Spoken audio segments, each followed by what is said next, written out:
No tšau, oleme siin meie töökojas ja teeme väikse tuuri. Vaatame, mis meil siin on ja millega me tegeleme. Hetkel oleme siin 96 aasta Honda Civicu juures. Siin on K24 mootor, mille sisu on originaal, aga omanik on siia ehitanud huvitav asja. Nimelt see turbo, mida siin tavaliselt ei ole. Ja siis hetkel Tõnis paneb siia teised pihustid, teeb pihustit pistikud ja lisab boost controlleri. Siin peal on Altechi Elite 1500 mootori juhtmoodul. Ja kui Tõnn siit kapoti alt selle asja nüüd valmis teeb, siis Viljar läheb sellega Dünosse ja vaatame, mis ägedaid numbreid siit tulema hakkab.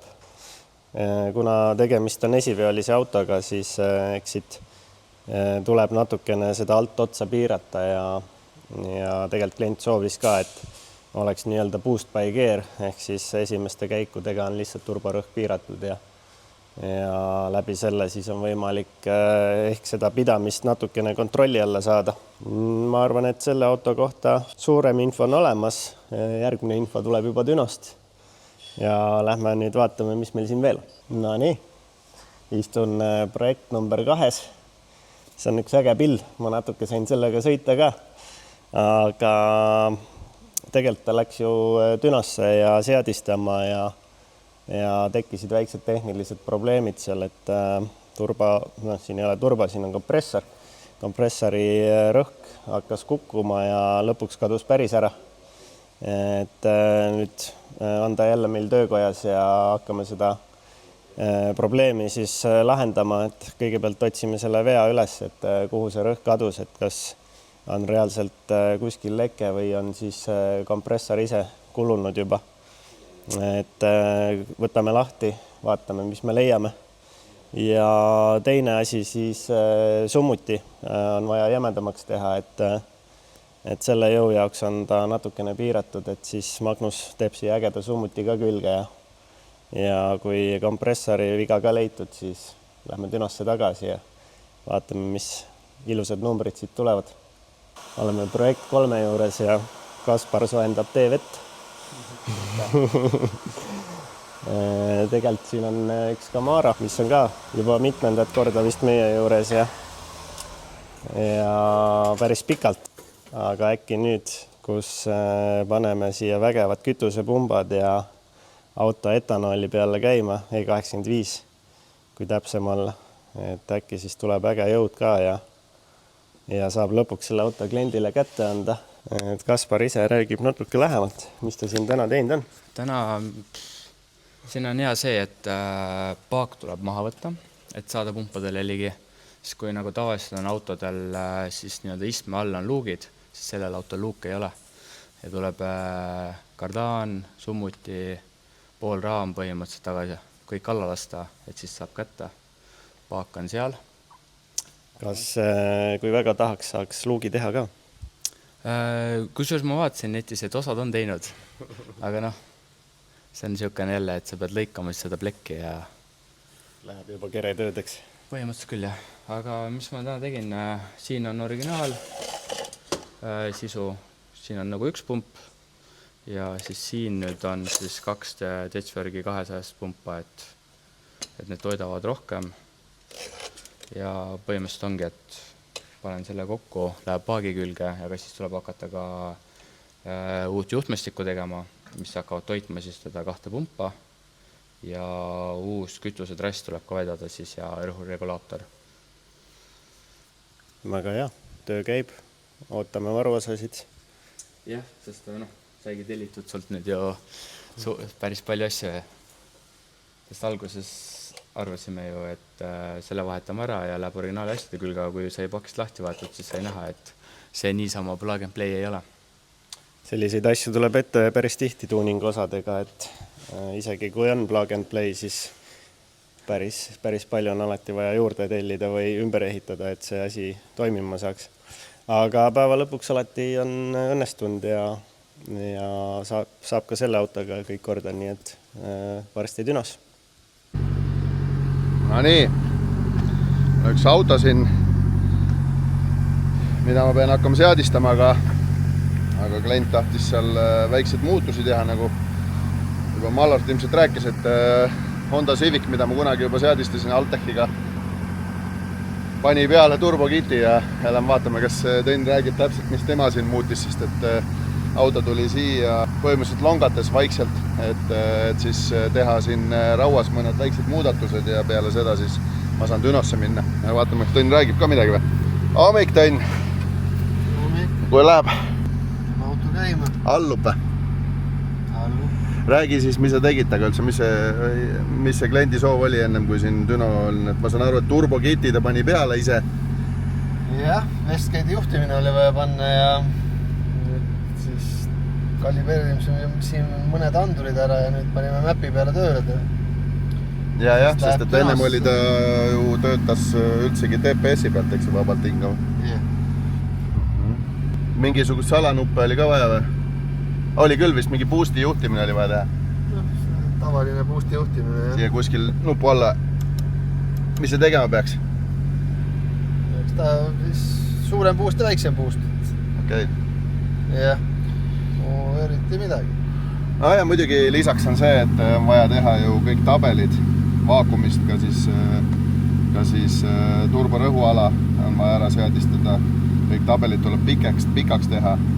Ja siis, kuna nüüd on suuremad pihustid, siis on vaja kütusetabelit seadistada ilmselt ja vaadata, kas boosti referentsiga regulaator töötab.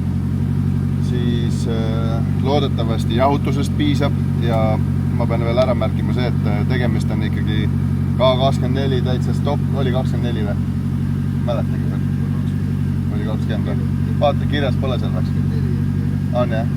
Et stock mootoriga, et peab hoidma selle ka koos, et kepsud püsiks sees ja samas ka peaks tegema siis boost by gears, näeb seda, et iga käiguga oma turborõhk, et sa hakkad vaikselt iga käiguga kõrgemaks minema, et see esirattaveoga pidamine püsiks. Aga muidu nagu probleemi ei ole. Lambdad värgid töötavad. Ei näe hästi siin. Põhimõtteliselt juba olen aru saanud, mida ta tahab saada. Natuke see on siin, mulle tundub, et segusiibriga mingi kamma ja see jääb nagu kinni või ma ei saa aru. Aga ma lasen teile siis natuke seda miinimum boosti heli.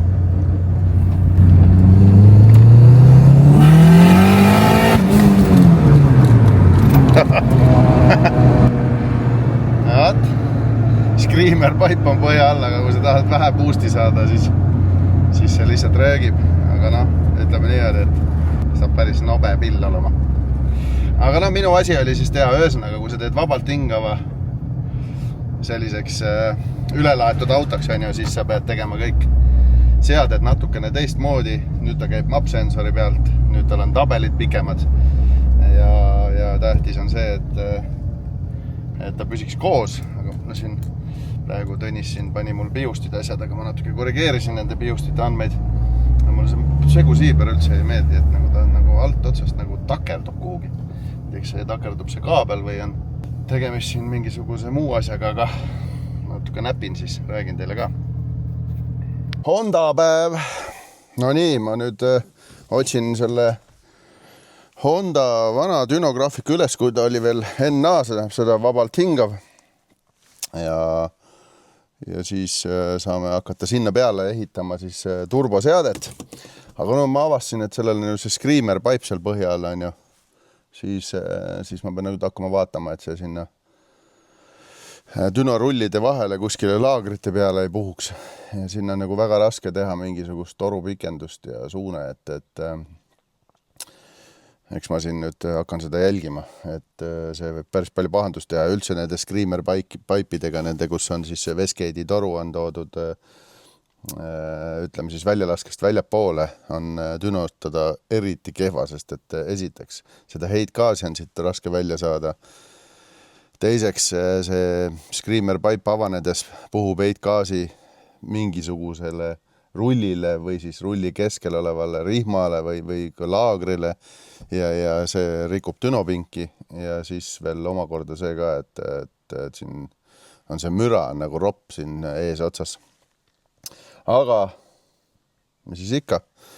Ega siis tuleb hakkama saada sellega, mis on kätte antud ja proovime siis teha mingisuguse seadesi ja vaatame, mis sellest turborõhust saab, sest miinimum oli see 1 barr ja proovime, kas saame seda madalamaks, kui oleme suutnud leida selle optimaalse süütenurga, et kas ta ise kukub veidikene alla või siis jääbki see meie miinimumiks, aga töö käigus siis seletan juba täpsemalt.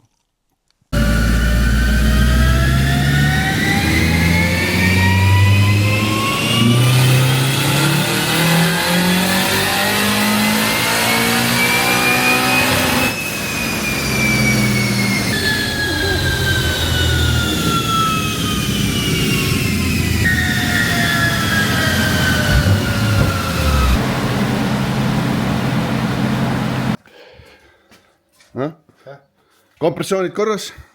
Kompressioonid olid olemas. Nii. 12,5-13. Ühesõnaga, nüüd on vaja hakata vaatama, kas mõni süütepool äkki andis otsad reis. No jah. See on küll nõme reis. Ja siis me peame saama boosti natukene alla, aga seda ma saaks proovida siis, kui me proovime ennem selle lahtisega ära. Ja teiseks see, et võib-olla äkki, kui boost on ikkagi nii kõrgele kerib, et kas... Siin ei ole midagi teha, disaini küsimus. Disaini küsimus jah, aga et saaks ta sõitma, vaata, siis saaks vaadata. Noh, üks asi, proovime lahtsipistikuga ennem ära, aga kõigepealt on vaja silinder tööle saada. Tuli välja, et tõmbasin ja kuradi turborõhk on natuke kõrge on ju. Ja mingi hetk üks silinder kadunud. Noh, okei, loomulikult kuradi väike. Tuleb püksi kohe äkki kuradi midagi läks tuksi seal silindri sees, aga noh, vaatad logi, ilus segu paigas, kõik on korras, süüde on hiline. See küünlad on ilusad. Ma ei tea, Tõn tuli appi, vaatame, et tundub nagu süüte poole ära minestanud, kui mõni küünal ei ole muidugi. Kohe.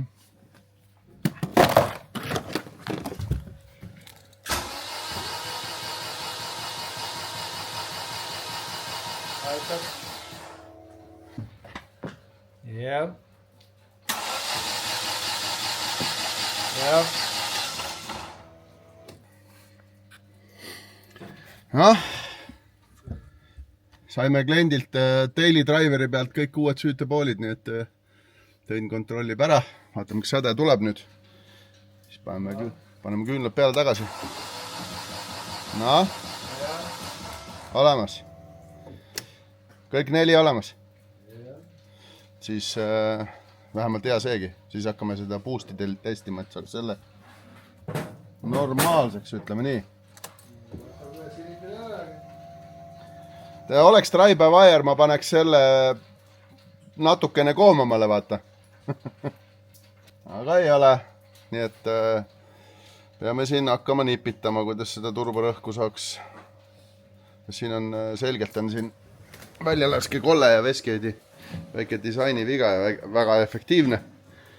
Ja siis ilmselt see veskeed siin ei hinga. Oleks võistlusauto, siis poleks nii suur probleem, aga kuna ta on ikkagi tänavaautoga. No jah, siin on mitte lihtsalt tänavaauto, vaid originaal, stock, NA mootor, mis peab püsima koos. Auto omanik ütles, et läheb laiali, mis siis ikka, aga minu eesmärk seda teha küll ei ole. Et noh, mis on häda? Et suur turborõhk ei ole ju tegelikult iseenesest probleem, kui see mootoril oleks kepsud kolvid vahetatud. Aga probleem on selles, et ma pean hoidma newtonmeetrit suhteliselt madalal ja ma tahaks sõita maksimum 1 barr boostiga. Ja siis veel ka 0,5 barriga, et sa saaksid armatuuris seda siis valida ise. Aga hetkel läks ta peaaegu 1,4 ja see tähendab seda, et ma pean süütega minema väga hiliseks, et seda mootorit koos hoida selle turborõhuga. See omakorda toodab heitgaase ja energiat sinna turbole veel. Ja siis on oht, et põlevad klapid ära ja ühesõnaga see ei ole see, kuhu me jõuda tahame, nii et siis praegu hetkel proovime selle auto vähemalt käima saada ja siis hakkame mõtlema, et kuidas me selle turborõhu saaks nii miinimumi, kui veel saaks. Vahest on nii või väga tihti on nii, et ei saa esimese korraga kõik ikka korda. Süütepooli jama lahendasime ära. Natuke kummitas see, et mootor läheb soojaks. Lihtsalt ei saa nagu teha sellist kuuma testi turbole, et ta kisub sinna 100 juurde minema. Ilusti tuleb kohe alla küll, aga sellega võiks tegeleda, et siin natuke õhku rohkem peale puhuks ja siis üks suur ventikas võiks olla, see on seal originaalpisikene. Ja nüüd siis, miks Düno pooleli jäi, oli sellepärast, et kütusepump andis otsad. Kräunub nagu siga seal tagapaagis ja kütuserõhk kukub. Õnneks on siin andurid asjad olemas, et näeb. Ja nüüd kuna see rõhk kukub, siis ta ei suuda pihustitega kompenseerida seda ja siis ma õnneks panin seda tähele ka ja et midagi on mäda ja nüüd siis jääb see pooleli, aga ma näitan teile siis, mis siis siin hetkel jääb. Hetkel jääb siis niimoodi, et ma sain selle 0,9 barriga ta 354 hobujõudu ratast ja 400 newtonmeetrit ratast.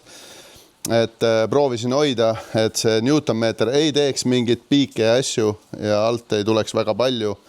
Et suur turbo ega ta sealt nii lihtsasti ei tulegi, aga eesmärk on siis kepsud hoida mootori sees. Lähme siis töökotta, võtame lahti, vaatame, mis seal kütusepumbal viga on ja siis tuleme siia Dünosse tagasi, kui korras kõik on. No nii, kütusepump vahetatud. Siin turbosolenoidi ka natukene muudetud. Turborõhu sai tegelikult suht hästi paika. Nüüd on siis miinimumpuust, kui vajutad seda konditsioneeri nuppu, kuna konditsioneeri funktsiooni ju ei ole, siis see nupp oli üleliigne ja selle sai ära kasutada turborõhu juhtimiseks. Madalpuust ja siis selline hullamise või ütleme, see esinemise puust on siis nüüd paigas. Ja käisime siis tänaval, tegime väikest testisõitu ka ja Dünosse ei hakka enam minema, sellepärast et kliendil on vaja ennem nädalavahetust veel upgrade'ida seda jahutussüsteemi, siis see kipub minema 100 kraadi, kui hoog on väike või auto seisab koha peal maantee peal sõites või kihutades on kõik korras. Ja ei ole mõtet raha ja aega sinna peale Düno peale enam kulutada, sest panin siis turborõhu nii nagu oli Dünos, süüde paigas, segub paigas. Nüüd on vähemalt kütuserõhk olemas ja saab minna testima ja kui tulevikus on vaja siis natuke upgrade'ida siin mõned mõtted oli kliendil, siis paneme ta uuesti pinki ja vaatame, mis siit välja võlub, aga maantee peal on seal, ma arvan, et siuke lähes 400 hobujõudu olemas, see on ikka päris karm, et V8, kõik USA raud, hoidke alt, üks väike Civic tuleb. Aga teie, mingi kodulehele, subscribe, like ja ostke sealt nänni ja näeme jälle.